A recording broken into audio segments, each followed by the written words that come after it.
Good evening friends. आज फिर मैं हाजिर हूँ आपके सामने अपने नए टॉपिक के साथ। Don't take it personally. हमारे साथ लाइफ में कई बार ऐसा होता है कि हमें समझ ही नहीं आता कि हमने किसी को क्या कहा या कुछ किया हमने कि सामने वाला हम पर इतनी बुरी तरह से हावी हो गया है और हमारा पूरा दिन ही खराब हो जाता है। कभी कभी तो अगर ऐसा दिन की शुरुआत में हो जाए तो समझिए पूरा दिन ही हम उसके बारे में सोचते रहते हैं। मेरे साथ ये अक्सर होता था ऐसा। तो पूरा दिन ही मेरा बिना एनर्जी के चला जाता था। ऐसे लगता था जैसे मुझ में एनर्जी ही नहीं है, क्योंकि सारे दिन मैं उसी चीज़ को सोचती रहती थी और अपने अंदर कमी ढूंढने की कोशिश करती थी कि मैं कहाँ रह गई, मुझसे कहाँ चूक हो गई। तो मैं चीज़ों को पर्सनली लेती थी और मैंने देखा है कि मेरी एनर्जी बुरी तरह से ड्रेन हो जाती थी। धीरे धीरे प्रैक्टिस करके मैंने ये सीखा और अपना इंट्रोस्पेक्शन किया। क्या मेरा क्या कसूर है किसी भी सिचुएशन में। तो अगर इट्स अबाउट मी तो मैं उसको ठीक करने की कोशिश कर सकती हूँ, लेकिन मोस्ट ऑफ द टाइम 80% मैंने देखा है कि it's not about me, it's about them.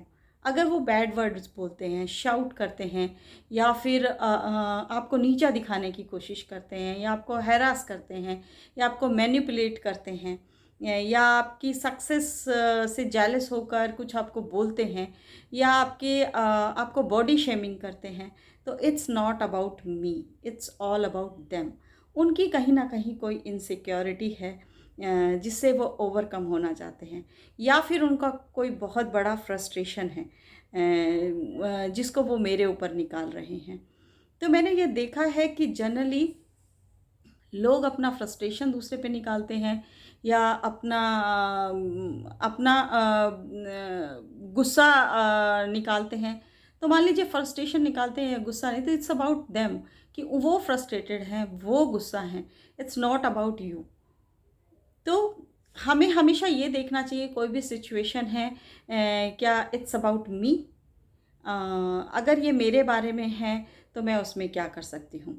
Can we convert it this situation into it's about we, कि हम दोनों ही तो शामिल नहीं हैं कहीं इस चीज़ के अंदर। कि जैसे कि मान लो मैं कोई काम करके बाहर से आई हूँ और मैं बहुत खुश हूँ कि मैंने अच्छा प्रोजेक्ट रिप्रेजेंट किया, मैंने अच्छा काम किया, और मैं घर में आके किसी को बता रही हूँ और कोई सुनने में इंटरेस्टेड नहीं है, इधर उधर चला गया है, तो मुझे ये लगेगा अरे क्या ये व्यक्ति मेरी बात सुनने में इंटरेस्टेड नहीं है, क्या ये मुझे अप्रिशिएट नहीं करना चाहता, क्या वजह है। तो मुझे गुस्सा आएगा, क्योंकि मैं अपने बारे में सोच रही हूँ अभी। ठीक है, लेकिन अगर हम यही बात ये सोचें, हो सकता है वो व्यक्ति खुद परेशान हो सकता है उसे ऑफिस में आज कोई डांट पड़ी हो सकता है ये मेरा बच्चा है और ये इसको स्कूल में किसी ने बुली किया हो, टीचर से डांट पड़ी हो, होमवर्क पूरा ना हुआ हो, तो मेरी बात नहीं सुन रहा। तो हम उनको बोल सकते हैं कि मैं आपको कुछ बता रही थी, आपने सुना नहीं, या बच्चे मैं आपसे कुछ शेयर करना चाहती थी, आपने सुना नहीं। तो हो सकता है कि वो हमें बताए कि वो किस स्थिति में है। तो जैसे मैंने पहले कहा कि it's not all about me, ये वी भी हो सकता है कि हम दोनों ही थोड़ा थोड़ा इन्वॉल्व हों इसके अंदर। तो यहाँ पर इस चीज़ को पर्सनली नहीं लेना कि मैं आई और मेरी बात कोई सुन नहीं रहा है।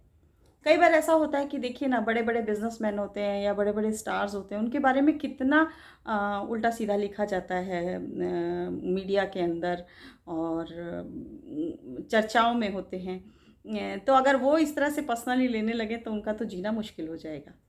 वो पर्सनली नहीं लेते और मूव ऑन करते चले जाते हैं, और धीरे धीरे जो र्यूमर्स होती हैं या जो भी ऊट पटांग बातें होती हैं धीरे धीरे ख़त्म हो जाती है। तो हमें चीज़ों को पर्सनली नहीं लेना चाहिए। ये तो बिल्कुल क्लियर है कि जितना हम पर्सनली लेंगे हमारी एनर्जी उतनी ड्रेन होती चली जाएगी, क्योंकि जब हम उस चीज़ों को पर्सनली लेते हैं तो हम अपने बारे में गलत सोचना शुरू कर देते हैं, और जैसे ही हम अपने आप बारे में गलत सोचना कर शुरू करते हैं तो हम नेगेटिव एनर्जी अपने आप को देते हैं, और नेगेटिव एनर्जी तो आपको कहीं नहीं लेके जाती। गिल्ट आपको कहीं नहीं लेके जाता। गिल्ट से आज तक किसी का भी अच्छा नहीं हुआ है। तो जब हम कहते हैं कि डोंट टेक इट पर्सनली, ये कोई छोटी बात नहीं है। ये जितना कहने में आसान लग रहा है उतना ही करने में मुश्किल होता है। इसको हम प्रैक्टिस से ही कर सकते हैं, इंट्रोस्पेक्शन से ही कर सकते हैं। मान लीजिए कि किसी ने किसी को गाली दी, तो एक साधारण आर्ग्यूमेंट चल रहा है और किसी ने किसी को गाली दी, और सामने वाले ने खड़ा होकर सुना और अवाक सा खड़ा होकर सुना कि इसने मुझे गाली दी। अब जिसने गाली खाई और जिसने गाली दी, ये किसका ज़्यादा कसूर है? गाली देने वाले का ना। It's all about them, they are, कि वो कैसे माहौल में रहते हैं या किस टाइप की अपब्रिंगिंग है। गाली जिसको दी वो तो उसका कोई कसूर नहीं है, तो उसे वो गाली भी पर्सनली नहीं लेनी चाहिए। उसको ये सोचना चाहिए कि ये बेचारा व्यक्ति जो सामने वाला है कितना बीमार है, कितना बीमार है, इसको इलाज की ज़रूरत है।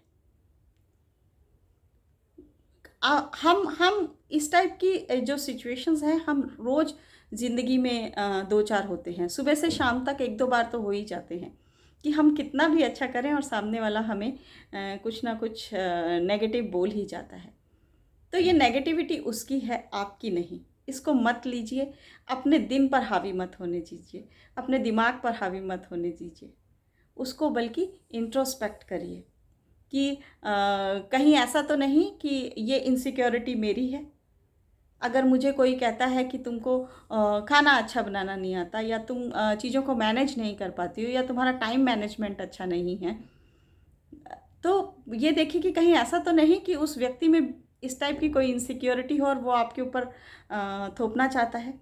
जनरली घरों में सास बहू के जो झगड़े होते हैं उनमें अगर आप बहुत गहराई से देखेंगे तो आपको इनसिक्योरिटीज़ नज़र आएंगी, चाहे वो मदर इन लॉ की इनसिक्योरिटीज़ हों, चाहे वो बहू की इनसिक्योरिटीज़ हों, और वो उनको पर्सनली ले लेती हैं। और पर्सनली लेते ही फिर उसके दिमाग के अंदर जो खिचड़ी बननी शुरू होती है, उससे आर्ग्यूमेंट्स शुरू होते हैं और सब कुछ। एक बार कोई भी सिचुएशन है उसको पर्सनली मत लीजिए, उसको खाली ये देख के सोचिए कि ये मेरे बारे में है या सामने वाले का कैरेक्टर ऐसा है, उस तरह उसका सोच वैसा है। जैसे ही हम ये सोच लेते हैं कि it's not about me, it's about them, they need a treatment, they need a counselling, they need a help, और हमारी आधे से ज़्यादा प्रॉब्लम ख़त्म हो जाती है। और धीरे धीरे जब ये चीज़ प्रैक्टिस में आने लगती है तो we are like kind of cool, कि हमें फ़र्क नहीं पड़ता, इग्नोर करना सीख जाते हैं। बड़े बड़े बिल गेट्स जैसे लोग हैं जो जिनके बारे में रोज़ पता नहीं क्या क्या लिखा जाता है, अगर वो ऐसे सोचें और सब चीज़ों को पर्सनली लेने लगें तो क्या वो तरक्की कर पाएंगे? नहीं ना। तो हम और आप जैसे आम लोग अगर छोटी छोटी बातों को पर्सनली लेंगे तो हमारी तो हर तरह की तरक्की रुक जाएगी। शारीरिक, मानसिक, आर्थिक, हर तरह की तरक्की रुक जाएगी, क्योंकि हम उस नेगेटिविटी में ही उलझे रह जाएंगे। सो दोस्तों, from now, don't take it personally, be happy, see you soon, have a nice day.